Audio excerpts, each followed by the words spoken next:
אורי אלמקייס. שלום. איך אתה? מורכב בימים האלה, בעקבות המינוי, אבל עשה את הכל כדי שזה ייגמר על הצד הטוב ביותר. איך הרגשת כשהבנת שרומן גופמן מונה להיות ראש המוסד?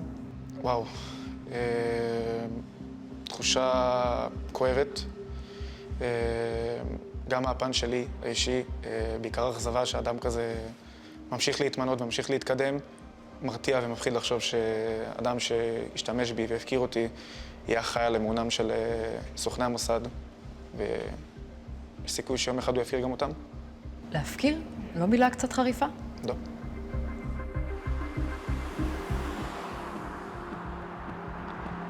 אורי אלמקייס לא דמיין שבגיל 17 ימצא את עצמו עצור במשך 44 ימים בתנאים קשים תחת חקירות השב"כ, שיואשם בעבירות חמורות על לא עוול בכפו, ובמשך שנתיים ייאלץ לנהל מאבק לבטל את כתב האישום, ולהוכיח שקצינים באמן השתמשו בו ובערוץ הטלגרם שהפעיל למבצעי השפעה ותודעה. עבורו, מינויו של האלוף רומן גופמן לראשות המוסד, שהיה מפקד האוגדה והפעיל אותו בעודו קטין, הוא סתירת לחי שנייה מהמדינה. למה הוא הפקיר אותך? האוגדה בראשותו של רומן ופיקודו של גופמן, הוא בעצם יזם את המבצע שבו השתמשו בי והפעילו אותי לכמה צרכים. ובעצם מהרגע שנעצרתי, נזרקתי, אפשר לקרוא לזה נזרקתי לכלבים בעצם. אני לא לקחו אחריות עליי, והאוגדה ובראשות רומן פשוט הפקירו אותי לגמרי. סיפורו של אלמקייס עומד במרכז העתירה לבג"ץ נגד מינויו של גופמן, שמכהן היום כמזכירו הצבאי של ראש הממשלה נתניהו. הוא גם העסיק בחודשים האחרונים את חברי הוועדה למינוי בכירים, שבחנו את מינויו של גופמן לראשות המוסד, ובדקו האם הייתה התנערות מצידו למעצרו של אלמקייס, ולעצם ההפעלה שנעשתה דרך האוגדה. בתחילת השבוע אישרה הוועדה את המינוי, בניגוד לעמדת היושב ראש שופט העליון בדימוס אשר גרוניס, שקבע כי נפלו פגמים בתואר המידות של גופמן במבצע ההשפעה. הערב נחשוף כמה סתירות בממצאי הוועדה, כאלה שמעוררות סימני שאלה על מקצועיות ההחלטה. אבל קודם, איך הפך נער בן 15 מאשקלון למפעיל ערוץ טלגרם פופולרי שמפרסם ידיעות שמתפרסמות בכל העולם? התאמנתי בטניס, התחרתי בארץ, בעולם, ואז נפצעתי, פציעה שהשבית אותי מכל התחום, והתחלתי להישאב יותר למחשב, לטלפון, לחדשות. נהייתי טיפה יותר טכנולוג. אני גם גר באשקלון, שהיא צמודה לעזה, וחווינו בתקופה הזאת המון סבבי לחימה. ומהאופי שלי, מהאופי הסקרני שלי, תמיד רציתי לדעת הכי טוב שיש מה קורה ולמה קורה. והתחלתי להתעמק לאט לאט באקטואליה, במיוחד בפן הביטחוני, ולאט לאט נשאבתי גם לטלגרם. ראיתי איזושהי תקיפה בטלגרם בדיוק באחד הסבבים, שציינו שיש תקיפה בח'אן יונס, שזה בדרום הרצועה, ותיקנתי שמדובר בצפון הרצועה, ואיזשהו בחור מהטלגרם שפתח ערוץ בדיוק שם עליי את העין, משום מה, ואמר לי שהוא רוצה שאני אדווח איתו, ושנקים יחד ערוץ חדשות, וככה זה התחיל. לערוץ הטלגרם שלו קראו עולם החדשות, ואורי צובר עוד ועוד עוקבים ממערכת הביטחון, מהעולם הערבי, וגם מארגוני טרור. ומאיפה השגת את המידע? בהתחלה ממקורות בטלגרם, ולאט לאט בטוויטר, ולאט לאט אתה לומד גם להצליב מידע. אתה לומד מה נכון, מה לא נכון, מי ימין יותר, מי ימין פחות. אתה לומד גם איך אנחנו מתנהלים, איך האויב מתנהל, ולאט לאט זה גם מתפתח למקורות אנושיים, בארץ, בעולם. שזה אומר אנשים שאתה משוחח איתם מתוך ארגוני טרור, מתוך עזה, מתוך סוריה, מתוך איראן. נכון. הידיעות היו תפוצה הרבה יותר רחבה מהערוצים שלי, הם צוטטו בהרבה מקורות, בארץ, בעולם, בתקשורת. בעצם היו כמעט לכל כתבה עשרות ומאות אלפי קוראים, כמו אודי יערי, שהוא ראה לנכון באמת לבוא ולשלב אותם בתקשורת. עכשיו תקיפה חזקה ברפיח. התקיפה, אומר לי ידידי הצעיר אורי אלמקייס שעוזר לנו, התקיפה היא על הבית של מפקד חטיבת רפיח. מגדל בורג'נדי 12 קומות, הופצץ עכשיו, ואנחנו אומרים תודה לחברי הצעיר אוריאל אלמקייס שהביא לנו את התמונות האלה. בגיל 17 אורי מתחיל מיונים ליחידת מודיעין בצה"ל. הוא מקבל הודעה מפתיעה מקצין שמזדהה בשם צור, רב סרן באמן, מאוגדה 210. אותה אוגדה שפיקד עליה רומן גופמן. אז הוא כותב לי, מה נשמע אורי, ואני מזהה לפי האיש קשר של בוואטסאפ שקוראים לו צור. אני שואל אותו, אהלן צור, אנחנו מכירים? אשמח רק שתציג את עצמך, סליחה על הגישה כמובן, ומיד אחרי שתציג את עצמך אני אענה בכיף, רק מאיפה עסקת את המספר שלי.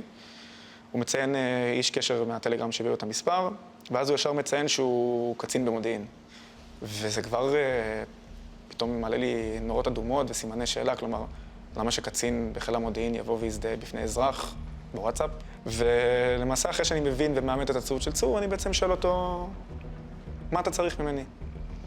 והוא מציין שהוא פונה אליי בעקבות כמה ידיעות שהוא רואה שפרסמתי, שהן מאוד מאוד מקיפות ומכילות מידע שהוא לטענתו נורא מרשים. הוא מבקש ממני בעצם להפיץ דרכי ידיעות שעוברות מהאוגדה ומצה"ל, כדי להשפיע על ארגוני טרור, על מחבלים בפרט, על פעילויות טרור שהמחבלים מנסים להוציא, ובעצם אנחנו מפרסמים אותם כדי שידעו שעלינו לתוכניות שלהם, ובככה למנוע את זה. ומה אתה חושב על הבקשה הזו? ברור ששמחתי, כי זו שליחות שהיא אפילו אפשר להסביר אותה במילים. באותם ימים ידעת שרומן גופמן הוא המפקד של צור? ידעתי שרומן גופמן הוא מפקד האוגדה, וידעתי שההפעלה שלי, כמו שצור תיאר, מגיעה מלמעלה. התחלנו לעבוד, הוא התחיל להעביר לי ידיעות, בהתחלה מהרשת, ובעצם ככה הייתי מקבל את האישור שלו ומפרסם, וזה רץ ככה תקופה, וזה עשה גלים והמבצע עבד. כמה כתבות כאלה עשית? בין 10 ל-20. הפרסומים של אלמקייס משיגים את המטרה ופוגעים בשיטת הפעולה של ארגוני הטרור. בשלב מסוים ההפעלה משתכללת. רב סרן צור מבין שלאורי קשר ישיר עם כמה מקורות סוריים. ואז הוא מבין שיש הזדמנות לבוא ולנצל את זה. יפה שאתה מפעיל מקורות. יודעים שאתה ישראלי? מאמין שכן. רוצה שאשאל את המקורות הסורים שאלות עבורך? צריך משהו? זה בהחלט מעניין אם יש להם מידע על לבנונים או איראנים שמסתובבים בדרום סוריה. צור שולח לאורי שאלות, ואורי מתחיל לאסוף מידע בעבור האוגדה. התחיל להעביר לאוגדה דוחות מודיעיניים, אפילו ברמה היומיומית, על ארגוני טרור ופעילויות. זה יכול לסכן אותך. חד משמעית. הבנת את זה? הבנתי את זה, אבל באותה הנשימה ידעתי שאני גם פועל למען המדינה ולמען הצבא. אז שיערתי לעצמי שחייבת להיות איזושהי מעטפת הגנה. מפקד אוגדה מפעיל, קטין, כנגד כל אמנות הילדים, בלי לדבר עם ההורים שלו. שולח אותו למשימות מסוכנות נגד גורמי טרור, תוך סיכון חייו, אין לו שם כיסוי, אין לו שום דבר שקשור להפעלה או לנוהל הפעלה או לאיך שצריך לבצע הפעלה, ובעצם מעמיד את חייו בסכנה. בבוקר, באמת, בעיר לחלוטין, בשעה 5:30 לפנות בוקר, פושטים על הבית שלי צוות של שב"כ, משטרה, צוות של בערך 15 אנשים. נכנסים ועוצרים אותי בחשד לעבירות ביטחוניות. לא מפרטים בפניי על מה אני נעצר, לא מפרטים מה הסיבה, וכל פעם מה שפמפמו לי ומה שאמרו לי זה נדבר במתקן. נדבר במתקן, שוברים לי את כל החדר, את כל הבית. אומרים לאמא שלי שאני נלקח למתקן כלשהו במרכז, בלי לתת פרטים יותר מדי, ושאסור לדבר על זה בשום צורה. כשאני יוצא מהאוטו, ישר עוסקים אותי ידיים, רגליים, שמים מעין סוג של מסכה על הפנים שאני לא אוכל לראות כלום. אני מבין שאני הגעתי למתקן שכנראה מתקן ביטחוני, מתקן שב"כ, עוסקים אותי למעין כיסא, ומרים לי את המסכה וניצב מולי בן אדם. הוא בעצם אומר לי שאני נחקר בחשד לעבירות ביטחוניות. בגלל שזה עבירות ביטחוניות, אז אני לא יכול להיפגש עם עורך דין. עכשיו אני שואל אותו שוב, למה אני כאן? והוא אומר לי, זה אתה תגיד לנו. אתה תסביר לנו מה אתה עשית. וכאן אני נמצא בסיטואציה שהיא חוסר ודאות מוחלט וחוסר אונים. כי אני לא יודע בגיד מה נעצרתי. אני יודע שאני חלילה לא פעלתי בשום צורה שהיא מסכנת בעבור ביטחון המדינה, שום צורה שהיא פלילית. אורי הוחזק שבוע במתקן השב"כ, והוא עבר לכלא אופק לקטינים. שם הוא מגלה שהוא חשוד בשורת עבירות של בגידה במדינה. השייכות לארגוני טרור ומגע עם סוכן זר, בעקבות התכתבויות עם מקורות שונים. סחר בנשק, החזקת ידיעות סודיות, פרסום ידיעות סודיות ופגיעה בביטחון המדינה, על עשרות ידיעות מסווגות שטענו שפרסם. חלק מהחשדות שהוא נחקר לגביהם קשורות בעקיפין להפעלה של רב סרן צור מהאוגדה של גופמן. ל-44 ימים שתופת, בין אם זה במתקן השב"כ, בתא שהייתי בו, תא שמוגדר תא שבי, זה בעצם תא שהוא מרובע. הוא 1.60 מטר לגובה, לאורך ולרוחב. למעשה אני לא יכול לעמוד, לא יכול לשכב, ואין בו כלום, פשוט קובייה, בלי פתחי אוורור, ועם חור ברצפה, שהוא משמש לצרכים. כמה זמן היית בתא הזה? שבוע. מינויים פיזיים, מנטליים, הצליפו לי מזיק פה בשקע של העין.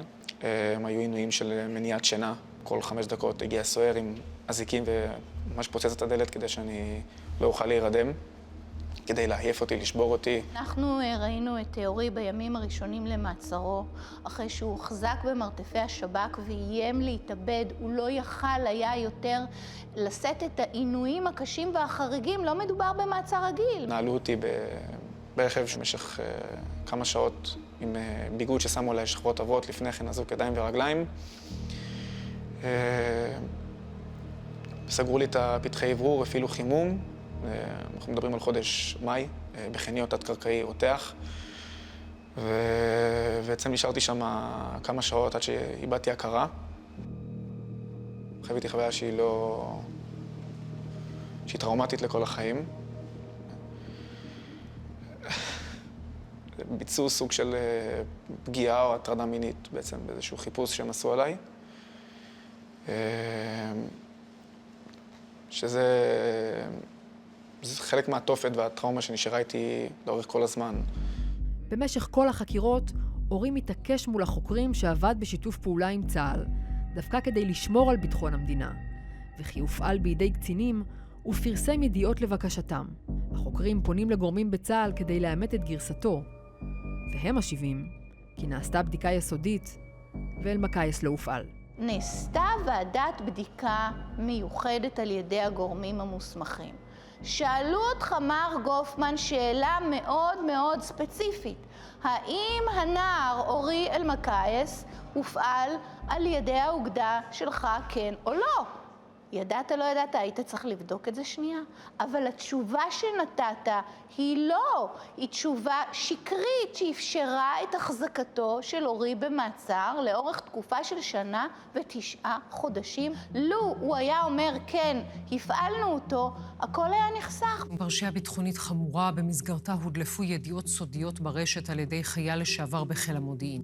המדינה מגישה כתב אישום נגד אורי בגין מסירת ידיעות סודיות שלא קשורות להפעלה של צור. אורי משתחרר למעצר בית ויוצא למאבק בהובלתם של עורכי דינו אורית חיון ודין כוכבי לחשוף את האמת. הם מצליחים להשיג עדויות של ההפעלה מתוך הטלפון האישי שלו, להראות שדווקא סייע לביטחון המדינה אחרי שהמשטרה מנעה גישה לטלפון במשך שנה שלמה. הם גם מצליחים לאסוף תיעודים מהרשת על ידיעות שפרסם, ומכאן לא היו סודיות. בפרקליטות מבטלים את כתב האישום ומזכים אותו באופן מלא. בלי שום התנצלות. האשמנו אותך בדברים הכי חמורים שיכולים להיות, בטח למי שפעל בטובתנו, אבל טעינו, ותתמודד. יש תחושת בגידה נוראית מהמערכת, ובטח ממי שעוד היה אחראי באופן אישי על ההפעלה שלי. אלו צור ואיזה גופמן. יש להם חלק גדול בכל מה שנגרם, ובעצם להריסה של החיים שלי. אני מביא היום את מינויו של האלוף רומן גופמן לראש המוסד הבא. רומן גופמן, מזכירו הצבאי של ראש הממשלה, ייכנס לנעליו של ראש המוסד הנוכחי דדי ברנע בחודש יוני. מינוי שכזה נדרש לעבור בחינה מדוקדקת של הוועדה למינוי בכירים שמתמקדת בתואר המידות. מי שעומד בראשה הוא שופט העליון בדימוס אשר גרוניס ו3 חברים, נציב שירות המדינה פרופסור דניאל הרשקוביץ, שמינויו תלוי באישורו של ראש הממשלה נתניהו, המשפטנית פרופסור טליה איינהורן, אמו של היועץ רוליק איינהורן, שחשוד בשורת עבירות בפרשת קטרגייט, הבילד והטרדת העד פילבר, ומשה טרי, כלכלן ואיש ליכוד בעברו. רק גרוניס והרשקוביץ נחשפו לחומרים הסודיים, וחברי הוועדה אישרו את המינוי בניגוד לעמדתו של גרוניס, שקבע כי התנהלותו של גופמן בפרשת אלמקייס נגועה בפגמים של טוהר המידות. ראיתי שיש הרבה סתירות והרבה אמירות שהן אינן אמת. בין אם זה מרומן מעצמו ובין אם זה צור. גופמן, שקיבל הערה פיקודית על הפרשה, טען בפני חברי הוועדה שזהותו של אורי לא הייתה ידועה לו, וכי לא ידע שמדובר בנער בן 17. הוא גם טען שלא שיקר בתחקיר הצה"לי, וכששאל מי החשוד לא קיבל פרטים, והבין שהחשוד הואשם בגלל אירוע שקשור ביחידה אחרת. כתב הארץ מיכאל לאוזרטוב חשף אתמול שרב סרן צור דווקא עדכן בזמן אמת את גופמן במעצרו של אורי, בניגוד לטענתו. צור עצמו, שהופיע בפני הוועדה, לא נשאל על כך. לפי מה שהוא אומר בוועדה ולטענתו, הוא הבין שמדובר בי אך ורק כשהפרשה התפוצצה. אם הוא תוחקר לגביי, בוודאי היה יכול לדעת מי אני, ושאני בעצם חלק מהאוגדה. הוא אמר שהוא רצה להגיע אליך הביתה ולהתנצל, אבל לשכת הרמטכ"ל עצרה אותו. זה טיעון שהוא נשמע אך ורק להגיד אני בסדר לוועדה. ומה גם שהוא לא היה חייב להגיע כדי להתנצל. היה יכול לשלוח אפילו מסר, אפילו מכתב הכי מינורי שיש, ולבקש התנצלות. זה לא קרה. אורי ביקש גם הוא להופיע בפני הוועדה ולפרוס את גרסתו, אבל הם הסתפקו בצפייה ברעיונות שקיים. ועדה שמסתמכת על רעיון טלוויזיוני ופודקאסט לא יוכל לקרוא לעצמה ועדה מקצועית. אורי פנה באמצעותנו ולבד, וזעק וביקש להגיע, והוועדה החליטה לא לזמן אותו. בחרו שלא לשמוע אותי בצעד שאני חושב שהוא הכי מביש שיש. קורבן העבירה, הבאדם שבגינו אתם מתעסקים בעניין טוהר המידות של רומן, הוא אולי האדם הכרחי ביותר לשמוע שאתם דנים בסיפור הזה. ראש מחלקת הביטחון בצה"ל, שקיים את בדיקת ההפעלה של אלמקייס וממצאיה לא היו נכונים, טען בפני חברי הוועדה שאורי הזכיר בחקירתו את הפעלתו בידי האוגדה של גופמן רק 3 חודשים אחרי שנעצר. אבל כבר ביום השני לחקירתו, אורי מספר לחוקר על הקצין צור שפונה אליו לטובת עבודה משותפת. הנה קטע מתוך תמלילי החקירה שאנחנו חושפים כאן לראשונה. אני מקבל הודעה בוואטסאפ מבחור בשם צור, שמציג את עצמו כקצין מודיעין באוגדה 210, הוא פונה אליי אחרי פרסום מסוים שביצעתי בערוץ, מציין כי התרשם מהמידע, והוא פונה אליי לטובת עבודה משותפת בעבור צה"ל. איזו עבודה משותפת? צור היה שולח לי כתבות שקשורות לארגוני טרור על מנת לפרסם אותם אצלי בערוץ. זה היה כדי להשפיע על פעולות ארגוני טרור. האם היו בקשות נוספות? הוא ביקש ממני ליצור קשר ולברר עם מקורות אנושיים מספר שאלות על פרטים אישיים ומידעים על ארגוני טרור ואנשים בהם. נניח, ואחרי 3 חודשים שיניתי את כרת והגנה שלי, מה שלא היה ולא נברא, וזה ניתן מהיום הראשון. גם אז, אחרי 3 חודשים, לא יכולתם לומר שאני מופעל? לא יכולתם לעשות את הבדיקה כמו שאני צריך? ההפקרה היא לא רק לתקופת המעצר. יש פה תיק פלילי שמתנהל נגד נער שלא חטא. 3 חברי הוועדה שתומכים במינויו של גופמן, מסבירים שהחקירה נפתחה בשל חשד לפרסומים מסווגים של אורי, שלא היו קשורים לאוגדה 210, מה שנכון, אבל מתעלמים מכך שאורי נחקר על חלק מפעולות שעשה שקשורות להפעלה, ולבסוף ירדו מכתב האישום. והחשתו של גופמן להפעלתו של אורי ערערה את אמינותו בעיני החוקרים. מהרגע שנתגלתה, כתב האישום בוטל. הוועדה מתרצת את המינוי של גופמן בזה שאורי הואשם בעבירות שלא קשורות להפעלה שלו. זה מראה שהם לא קראו את החומרים, זה מראה שהם לא שמעו את הטענות שלנו עד הסוף. זה שהוועדה לא ראתה את החומר, מראה כמה הבג"ץ הזה מוצדק. שופט העליון גרוניס, יושב ראש הוועדה, כתב בהחלטתו שגופמן לא השיב תשובה מדויקת בנוגע להפעלתו של אלמקייס, וזה תיאור הדין כלשונו. הוא גם הטיל ספק שגופמן לא ידע על מעצרו של אורי זמן קצר אחרי שבוצע. וגם אם לא ידע, הוא, בתור מפקד האוגדה, אחראי לכך שהמידע לא הגיע לגורמי החקירה. על הטענות הללו, אורי מתבסס בעתירה לבג"ץ, ובזמן הזה גם מנסה להתפנות לשיקום האישי שלו, אחרי כל מה שעבר. ההשלכות של מה שעברתי, הזיכרונות, הטראומה היא לנצח. זה צף, וזה צף בכל מיני אירועים בחיים, וזה לילות בלי שינה, וזה פחד אינסופי ופגיעה באמון, שיום אחד עוד מישהו יכול להפקיר אותי, שאין לי אמון בבני אדם. הייתי נורא חברותי לפני כן, אני הרבה פחות חברותי, הרבה פחות יוצא. אני אמנם פועל כדי לשקם את זה, אבל זה פגע בי וזה ילווה אותי לאורך כל החיים. אין למאבק בגופמן שום מניע פוליטי. זהות הממנה היא לא רלוונטית.